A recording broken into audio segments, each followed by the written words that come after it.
नमस्कार, स्वागत है, अभिनंदन। जैसा कि हमने आपको कहा था, अनटोल्ड कॉन्सेप्ट पर शीघ्र ही हिंदी की कक्षाएं शुरू की जाएंगी।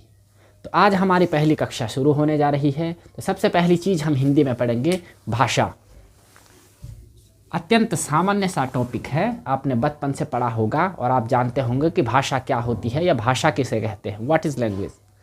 तो भाषा वह साधन है जिसके द्वारा मनुष्य अपने भावों और विचारों का आदान प्रदान करता है, दूसरों के विचारों को ग्रहण करता है, अपने विचारों को दूसरों तक पहुंचाता है।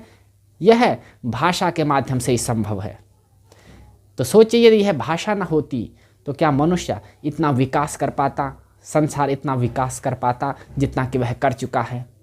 भाषा के अभाव में यह नामुमकिन सा है। यदि भाषा न होती तो हम पशु हो जाते, पशु जैसा व्यवहार करते। तो सबसे पहली चीज़ हम यहाँ पर जानेंगे भाषा के रूप। तो देखिए, सामान्यतः भाषा के दो रूप होते हैं। पहला रूप है मौखिक और दूसरा रूप है लिखित। भाषा का पहला रूप मौखिक इसलिए होता है क्योंकि आप जानते हैं कि प्राचीन काल में हमारे पास केवल भाषा मौखिक रूप में ही उपलब्ध थी, लिखित रूप में बाद में आई। तो पहली चीज़ है मौखिक भाषा। मौखिक भाषा क्या होती है? जब हम बोलकर अपने विचारों को व्यक्त करते हैं या दूसरों तक अपने विचारों को पहुंचाते हैं तो वह मौखिक भाषा कहलाती है। बोलकर अपने विचारों को व्यक्त करना मौखिक भाषा के अंतर्गत आता है। लिखित भाषा क्या होती है? लिखित भाषा जब हम लिखकर अपने विचारों को दूसरों तक पहुंचाते हैं या लिखकर हम अपने विचारों को व्यक्त करते हैं तो वह लिखित भाषा कहलाती है। ठीक है, मौखिक भाषा हो गई क्या चीज़ कि जब हम बोलकर अपने विचारों को दूसरों तक पहुंचाते हैं। लिखित भाषा में लिखकर हम अपने विचारों को दूसरों तक पहुंचाते हैं, वह लिखित भाषा कहलाती है। भाषा का एक और रूप भी आता है सांकेतिक भाषा। सांकेतिक भाषा, सांकेतिक भाषा क्या होती है? संकेतों के माध्यम से, जब संकेतों के माध्यम से हम अपने भावों को, अपने विचारों को दूसरों तक पहुंचाते हैं तो वह सांकेतिक भाषा कहलाती है। आपने सड़कों पे देखा होगा, जब ट्रैफिक पुलिस खड़ी होती है तो वह कैसे संकेतों के माध्यम से गाड़ियों को आने जाने का आदेश देती है या गाड़ियों को ठहरने का आदेश देती है। ठीक है, तो यहाँ पर देखिए, व्याकरण में मुख्यतः दो ही भाषा के रूप माने जाते हैं, एक मौखिक और एक लिखित। सांकेतिक भाषा भाषा का रूप तो है, लेकिन मुख्यतः दो ही रूप माने जाते हैं। सांकेतिक भाषा क्यों नहीं माना जाता? क्योंकि सांकेतिक भाषा के द्वारा हम अपने मन के भावों को पूरी तरह से व्यक्त नहीं कर पाते।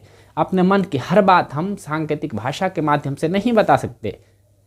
ठीक है, यदि हम बताना भी चाहें, कुछ करके हम दूसरों तक यह पहुंचाना भी चाहें संकेतों के माध्यम से अपनी बात को, तो क्या पता दूसरा न समझ पाए। इसलिए व्याकरण में हम केवल दो ही भाषा के रूपों को पढ़ते हैं, मुख्यतः पहला मौखिक और दूसरा लिखित। तो अब देखिए, मौखिक भाषा, सबसे पहले हमारे पास मौखिक भाषा ही थी। ठीक है, तो जैसे जैसे आदमी ने विकास किया तो उसे लिखित भाषा की ज़रूरत पड़ी। भाषा को भविष्य के लिए या किसी भी चीज़ को भविष्य के लिए सुरक्षित रखने के लिए लिखित भाषा की आवश्यकता पड़ी। तो तब लिखित भाषा हमारे पास आई, लेकिन उससे पहले केवल मौखिक भाषा थी। और मौखिक भाषा क्या है? जो भाषा अर्जित करने की क्षमता होती है, यह मनुष्य में जन्मजात पाई जाती है। अब देखिए, किसी बच्चे को, जब बच्चा छोटा होता है तो उसे ज़बरदस्ती भाषा सिखाई नहीं जाती है। वह अपने माता पिता से, अपने भाई बहन से, अपने दादा दादी से या अपने परिवार से स्वभावतः ही वह भाषा सीखने लगता है। ठीक है, उसे कोई कोशिश नहीं करनी पड़ती भाषा सिखाने की। तो हमारे अंदर क्या है, या मनुष्य के अंदर मौखिक भाषा को सीखने की एक जन्मजात क्षमता होती है, मौखिक भाषा को अर्जित करने की। ठीक है, लिखित भाषा को सीखने के लिए थोड़ा बहुत हमें प्रयास करना पड़ता है, मेहनत करनी पड़ती है, लेकिन लिखित भाषा, ये मौखिक भाषा हम खुद ही सीख सकते हैं। ठीक है, अब देखिए, मौखिक भाषा हम समाज में रहकर, घर परिवार में रहकर ही सीखते हैं। यदि किसी बच्चे को, जब बच्चा जन्म लेता है, बच्चा पैदा होता है, तो उसे ऐसी जगह रख दीजिए या ऐसी जगह उसका पालन पोषण करिए जहाँ उसके आसपास भाषाई वातावरण नहीं है। ठीक है, तो वह देखिए, आप भाषा बोलना सीखेगा ही नहीं, क्योंकि भाषा हमारे आसपास के वातावरण से सीखी जाती है, मौखिक भाषा।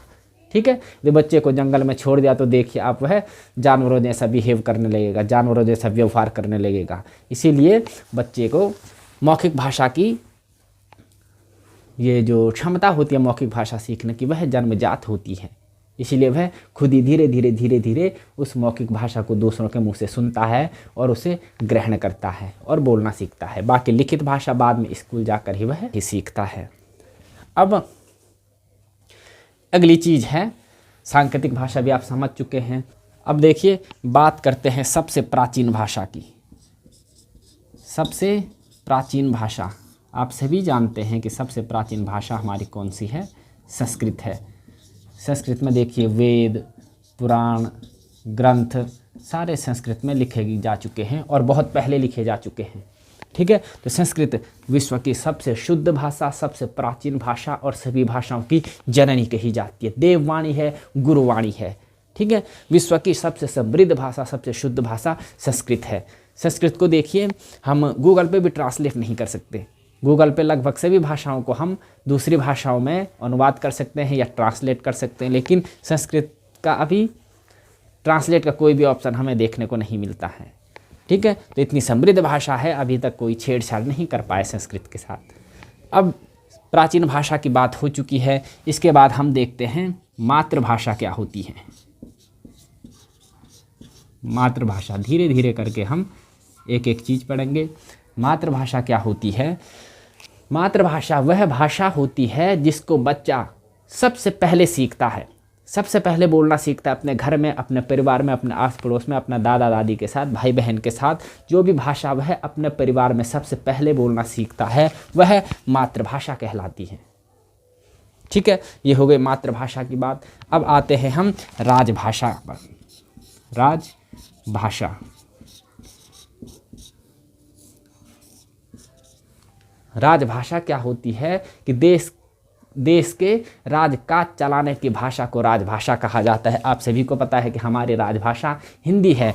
14 सितंबर सन 1949 को संविधान सभा ने एक मत होकर यह निर्णय लिया था कि स्वतंत्र भारत की राजभाषा हिंदी होगी। कब? 14 सितंबर सन 1949 को संविधान सभा ने यह निर्णय लिया था कि स्वतंत्र भारत की राजभाषा क्या होगी? हिंदी होगी। ठीक है, तो इसीलिए हम प्रत्येक वर्ष 14 सितंबर को क्या मनाते हैं? हिंदी दिवस मनाते हैं। हिंदी दिवस कब मनाते हैं? 14 सितंबर को मनाते हैं। यह चीज़ इम्पोर्टेंट है, इसी को आप ध्यान में रखेंगे, याद रखेंगे कि 14 सितंबर को हिंदी दिवस मनाया जाता है। अब एक चीज़ और आती है यहाँ पर, 10 जनवरी। ठीक है, 10 जनवरी, 10 जनवरी को हम क्या मनाते हैं? विश्व हिंदी दिवस मनाते हैं। 10 जनवरी को विश्व हिंदी दिवस। 14 सितंबर को हम हिंदी दिवस मनाते हैं और 10 जनवरी को हम विश्व हिंदी दिवस मनाते हैं। 10 जनवरी को विश्व हिंदी दिवस क्यों मनाया जाता है? क्योंकि इस दिन हम हिंदी को एक अंतर्राष्ट्रीय भाषा के रूप में प्रस्तुत करते हैं। विश्व स्तर पर हिंदी को अंतर्राष्ट्रीय भाषा के रूप में लोगों के अंदर जागरूकता पैदा करने के लिए, हिंदी भाषा के प्रचार प्रसार के लिए 10 जनवरी को विश्व हिंदी दिवस मनाते हैं। 10 जनवरी को ही क्यों मनाते हैं? क्योंकि ये विश्व हिंदी सम्मेलन के बारे में यदि आपने सुना होगा तो विश्व हिंदी सम्मेलन पहली बार 10 जनवरी सन 1975 को नागपुर में मनाया गया था।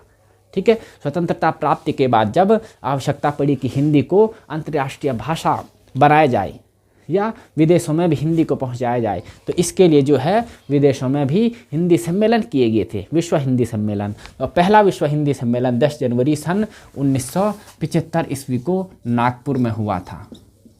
ठीक है, नागपुर में हुआ था, तो इसीलिए हम 10 जनवरी को विश्व हिंदी दिवस मनाते हैं। और पहला विश्व हिंदी दिवस 10 जनवरी सन 2006 को मनाया गया था। उस समय जो हमारे प्रधानमंत्री थे मनमोहन सिंह थे, और उन्होंने 10 जनवरी 2006 को यह घोषणा की थी कि प्रतिवर्ष, आज के बाद प्रतिवर्ष जो है 10 जनवरी को विश्व हिंदी दिवस मनाया जाएगा। यह उन्होंने 10 जनवरी सन 2006 को घोषणा की थी, जब हमने पहला विश्व हिंदी दिवस मनाया था। ठीक है। तो यह हो गया अंतर 14 सितंबर में और 10 जनवरी में। 14 सितंबर को हिंदी दिवस मनाते हैं और 10 जनवरी को विश्व हिंदी दिवस मनाते हैं। दोनों का कारण आप समझ चुके होंगे। तो अब हम आगे बढ़ते हैं किस चीज़ पर? लिपि पर। अब हम आते हैं लिपि पर। लिपि क्या होती है? देखिए, मौखिक भाषा या उच्चरित भाषा को स्थायी रूप देने के लिए लिखित भाषा की आवश्यकता पड़ी थी। और लिखित भाषा की आवश्यकता पड़ी तो जो भी हम बोलते हैं, ठीक है, मौखिक भाषा के रूप में हम जो भी बोलते हैं उनके लिए कुछ ध्वनि चिन्ह निश्चित किए गए थे। उन ध्वनि चिन्ह निश्चित किए गए थे तो उन ध्वनि चिन्हों को ही हम क्या कहते हैं? लिपि कहते हैं। आप जानते हैं वर्ण भी कह सकते हैं, लेकिन उसी वर्ण को हम लिपि कहते हैं, ठीक है। तो आप सभी जानते हैं कि हिंदी की लिपि क्या है? देवनागरी है। हिंदी किस लिपि में लिखी जाती है? तो देवनागरी लिपि में हिंदी लिखी जाती है। देखिए, धीरे धीरे जब हमारी संस्कृति, हमारी सभ्यता विकसित होती गई तो हमें भाषा को स्थायी रूप देने के लिए जो है लिखित भाषा की आवश्यकता पड़ी थी। आप सभी जानते हैं कि हम बोलकर किसी भी चीज़ को बहुत समय तक याद नहीं रख पाते, सुरक्षित नहीं रख पाते, और लिखित रूप में वह हमें कई सालों तक, दशकों तक जो है सुरक्षित रहती हैं लिखित भाषा के रूप में। वो ज़माना तो चले गया जब यह स्थिति थी कि प्राण जाए पर वचन न जाए। एक बार जो बोल दिया तो बोल दिया, वह पत्थर की लकीर हो जाती थी, वह वचन निभाना ही पड़ेगा। लेकिन अब आज कुछ बोल दिया तो कल याद नहीं रहता, अब ऐसा समय है। तो इसलिए अब कोई भी नई चीज़ यदि हमें करनी हो तो हमें लिखित में लेना पड़ता है किसी भी आदमी से या किसी भी मनुष्य से, क्योंकि भरोसा बहुत कम है किसी की जुबान का। तो इसीलिए अब हर चीज़ को हमें रिटर्न में लेना पड़ता है, लिखित में लेना पड़ता है, ताकि बात के लिए प्रूफ रहे, भैया आपने ये कहा था, इसमें आपके सिग्नेचर हैं, ठीक है। तो वह कहीं ना कहीं एक स्थायी रूप दे चुके हैं उसे अब, ठीक है। तो फिर से वापस आते हैं यहाँ पे कि हिंदी की लिपि क्या है? देवनागरी है। साथ ही संस्कृत की लिपि क्या है? देवनागरी है। संस्कृत की लिपि है देवनागरी। अब एक प्रश्न और आता है कि ऐसी कौन कौन सी भाषाएं हैं जिनकी लिपि देवनागरी है, या कौन कौन सी भाषा देवनागरी लिपि में लिखी जाती है? तो हिंदी लिखी जाती है, संस्कृत लिखी जाती है, मराठी लिखी जाती है। मराठी भाषा भी देवनागरी में ही लिखी जाती है। साथ ही नेपाली भाषा भी देवनागरी में ही लिखी जाती है। देखिए, यहाँ पे कुछ भाषाएं और लेते हैं। एक बार राष्ट्रीय मिलिट्री स्कूल के एंट्रेंस एग्जाम में आया था कि जर्मन भाषा की लिपि क्या है? जर्मन भाषा की लिपि क्या है? तो जर्मन भाषा की लिपि है रोमन। इसी के साथ फ्रेंच भाषा की लिपि है। फ्रेंच भाषा की लिपि भी क्या हो जाएगी? रोमन हो जाएगी। पंजाबी की लिपि देखेंगे। पंजाबी भाषा की लिपि आप सभी जानते हैं कि क्या है? गुरुमुखी है, ठीक है। इसके साथ ही अब देखेंगे हम, जो इरेज कर देते हैं,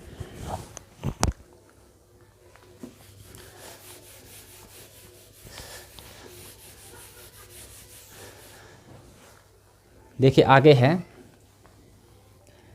जो उर्दू भाषा है या अरबी भाषा है या फिर फारसी भाषा है, इन तीनों की लिपि क्या है?